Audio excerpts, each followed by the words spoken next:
Hey folks, it's Jeffrey This Week with JTT. Shout out to Ghostface Panda 333. He talked about the series about with Diddy. And this is called Bottoms Up, The Treacherous Rise of Diddy Part 2. Part 2 talk about how somehow Diddy cost the lives of some innocent people. So basically I'm not going to talk anymore. I just got to watch this. Just listen along.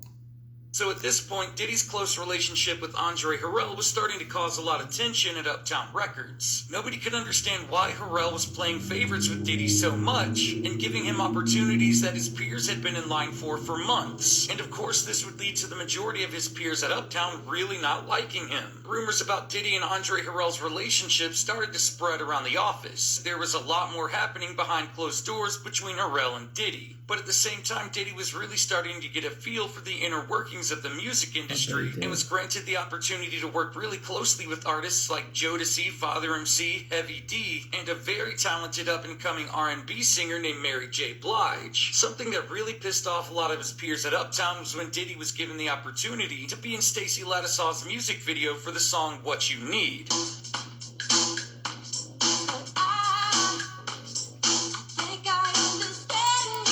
This was also Diddy's very first appearance in a music video ever. But as time went on, Diddy's work was starting to suffer because he was being stretched too thin between I didn't know that part. I really did not know. Did you know?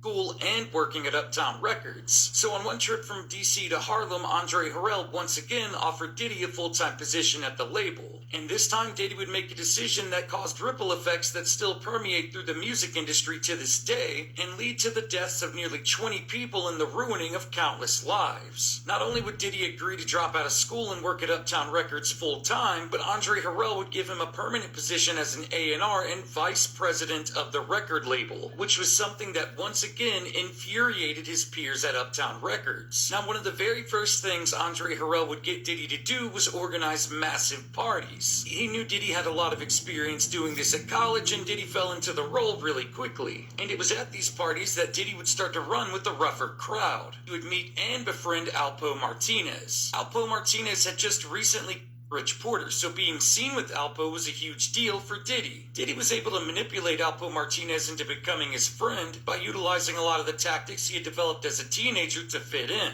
Diddy's main goal in life was to obtain absolute power, so he was beginning to surround himself with as many important and powerful people as possible. And at this point, he was able to have a legitimate ally in power with Andre Harrell, and on the other side of the coin, in the criminal world, he was now close friends with Alpo Martinez. It's important to note that Diddy didn't actually give a shit about any of these people. Diddy didn't give a shit about anybody in his life at this point in time except for his mother. Every single person in Diddy's life he was just using to further accomplish his goal of obtaining more power. It was also around this time that Diddy had somehow come into the possession of a screenplay for a movie that was being done by his friend Ralph McDaniels. As Diddy read the screenplay, he began to closely identify with one of the characters in the film.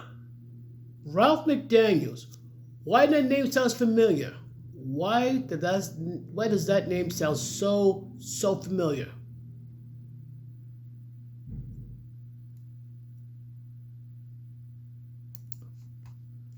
Get up there quickly. Ralph McDaniels, right?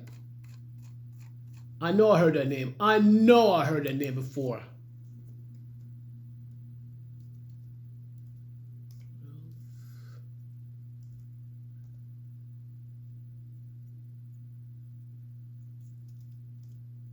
I know I heard that name before. Holy moly, I was right.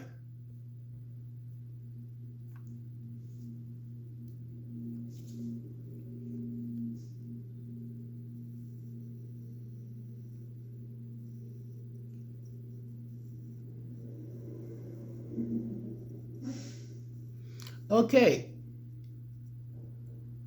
Video Music Box.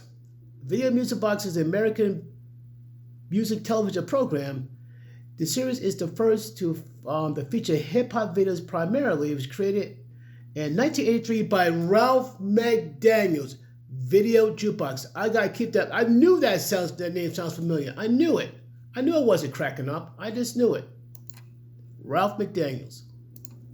film. Diddy would approach Ralph McDaniels and ask him if he could play the role in the movie. Ralph McDaniels quite literally laughed in his face. He couldn't believe that of all people, Diddy identified with this particular character in his movie. And of course he would tell Diddy no and tell him the part had already been given to somebody else who was perfect for the role. So to Diddy, this person who had nothing to do with him and didn't even know he existed had just beaten him and taken something from Diddy that he really wanted. This infuriated him, and Diddy would form a grudge against this person and vow to get revenge against him at all costs. Now that screenplay was for the movie Juice. The role that Diddy wanted to play was for Bishop, and the person who ended up getting the role was Tupac Shakur. Keep that in mind. I remember the movie Juice. Tupac was in it, but Diddy won it, but it was given to Tupac. It was a more perfect fit for him. But you never say no to Diddy. Never. And you're going to see what will happen down the line. If not this video, maybe the next few videos down, but keep watching. Without even realizing it, Tupac had just made a very dangerous and capable enemy. Diddy didn't have much time to focus on Tupac at this point because he had much bigger problems on the horizon. Diddy's decision to drop out of school and work at Uptown Records full-time has brought us to the day of December 28th, 1991. We've arrived at City College, where Diddy's negligence was about to cause the deaths of 9 innocent people in one of the darkest days in New York City's history.